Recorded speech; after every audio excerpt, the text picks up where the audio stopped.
பேரு சுகுமார். அப்பா பேரு குணசேகர். என்ன படிச்சிருக்கீங்க? BE civil. ஸ்கூல் எங்க படிச்சீங்க? School GRT. 1+1 எவ்வளோ? 2.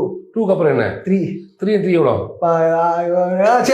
3 இப்போ இந்த மூலையில் இருக்குன்னு உடனே சொல்லிட்டோம்ல, இதை பதிவு பண்ணிக்கிட்டேன். உன் பேர் என்பது நீ பதிவு பண்ணிக்கிட்ட, 1க்கு அப்புறம் 2 பதிக்கிட்ட. இதுவே 1947 இன்ட்டு 5 சொல்லு அப்படின்னா யோசிக்கும். ஏன்னா நான் அது வேலை பார்க்கவே இல்லை எனக்கு. அதுக்கு டைம் எடுக்கும். அந்த ப்ராசஸ், அந்த மூளையை எவ்வளோ அழகாக வச்சுட்டே இருக்கியோ அது உன்னை ரொம்ப அழகாக வச்சுக்கும்.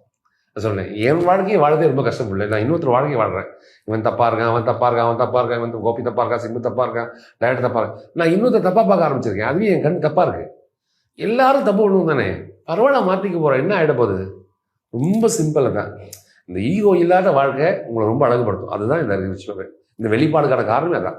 ஓகேண்ணா, நிறைய கற்றுக்க வேண்டியதாக 150 வருஷத்துக்கு நானும் கற்றுக்க ஆசைப்படுறேன். எப்போ வரணும்னா? இது கற்றுக்க முடியாது இல்லையா? நீ தார வார்த்தணும், நீ தார வாங்குறத வாங்கிக்கணும், அவ்வளோதான். ஓகே. இல்லை, இப்போ நீ சொல்ல உங்களுடைய பட்டறையில் வந்து எல்லாரும் கற்றுக்கணும்னு ஆசைப்படுவாங்கல்ல, அப்படி கேட்குறேன்.